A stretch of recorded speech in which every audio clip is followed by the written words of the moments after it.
Hello everyone, Sarah here from Sarah Homfray Embroidery, and we are doing a little stitch sampler project, and I've got another stitch for you today. If you don't know what this is about, I'll put a video up at the end of this one. Go and check that one out and I'll show you how to get started, and we do our first stitch on that. And do join in because we've got lots of you stitching along and learning some new embroidery stitches. Or if you don't want to do the sampler, that's fine. You can just jump into any of the stitches that you're interested to learn. So today I'm going to look at fern stitch, which does what it says on the tin, makes little ferns. Now, if you saw my fly stitch video, this is very similar to that. It gives a similar sort of look, and in that video I mentioned that if you're learning these stitches and you're beginning them, you'll start to see, you're a beginner embroiderer, you will start to see how these stitches are very similar, and you can get the same sort of look but by doing it in a different way. So I'm going to show you this one now, and it's super easy one. So I'm just working in a perlé thread. I've got that in a number 7, I think that is, embroidery needle. And we're just going to do 3 single stitches. This one is super easy. It doesn't really matter what order you do them in. So let's do that one first. So into the middle, slightly longer one at the top. I'm going to take that one down into the end of that first one. These are all going to meet up at the bottom. We're going to do a third one over here. Don't worry about whether it's level, what the distance is. We're making little ferns.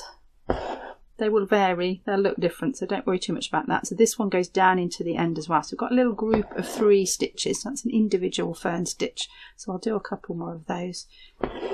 And these are great if you want to add sort of grass to something. I've done a lot of projects. I'm trying to think of one offhand. I think the teddy bears, the needle lace teddy bear, I think that's got some on it, and maybe my little fruit trees that I did for my patrons certainly. And you can put these at the bottom of a tree or in some sort of grassy area, and you can do these little fern stitches. They look like little blades of grass. It just adds a nice detail to your work, and look how easy they are. Super easy. If you want an extra tall one, you can have an extra tall one. And then you can do these ones different lengths if you want to.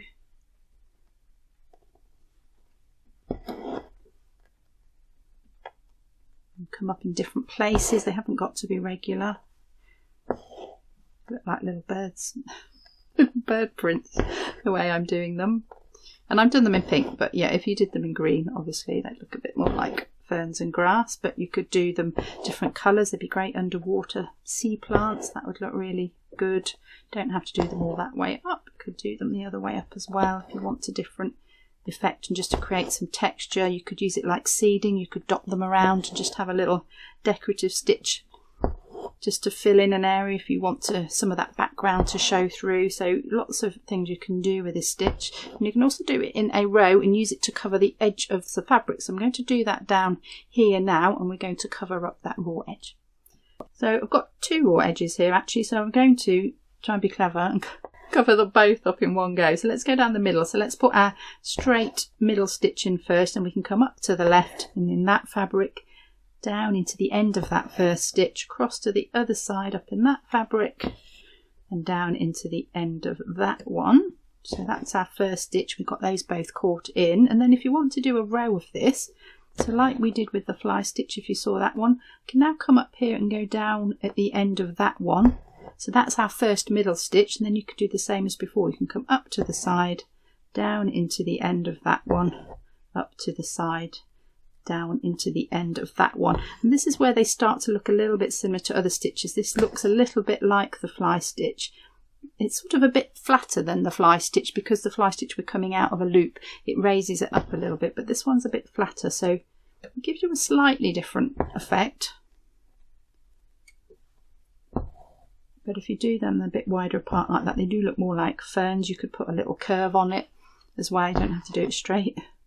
You can make a nice sort of organic shape with it and do a curve.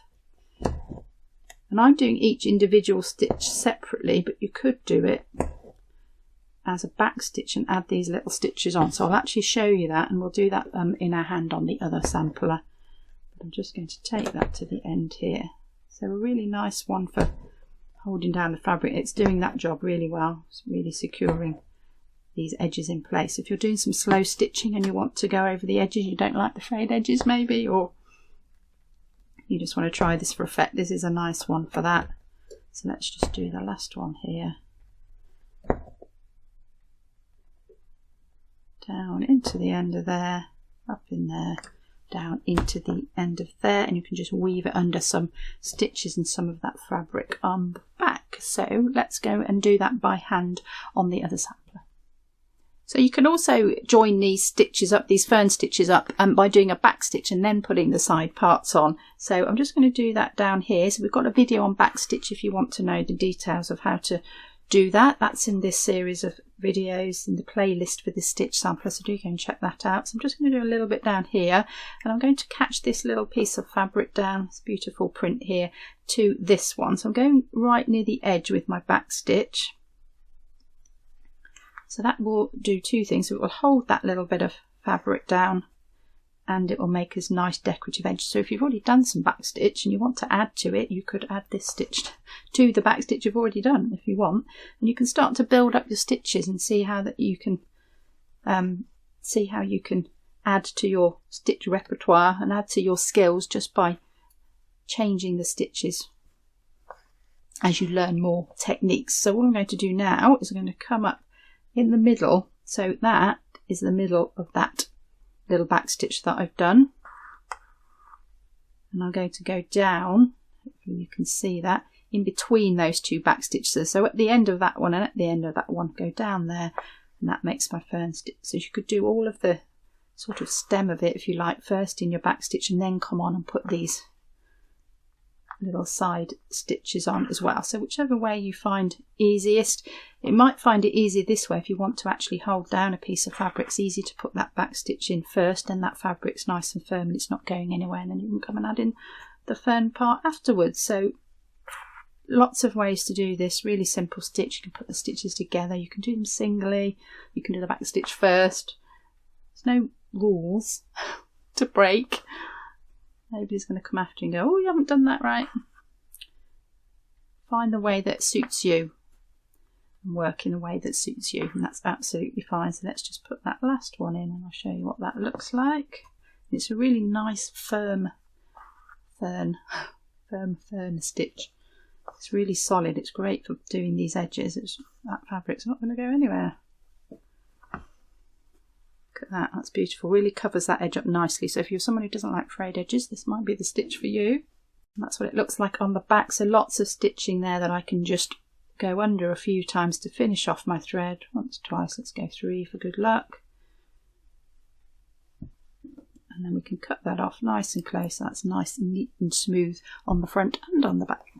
So as I mentioned, this is the video up here if you want to start on this project. You're not joining in with us yet and you want to have a go at a stitch sampler. That back stitch is in there as well as the fly stitch that I mentioned earlier as well. So do go and check out that. Lots of lovely stitches to learn in that playlist.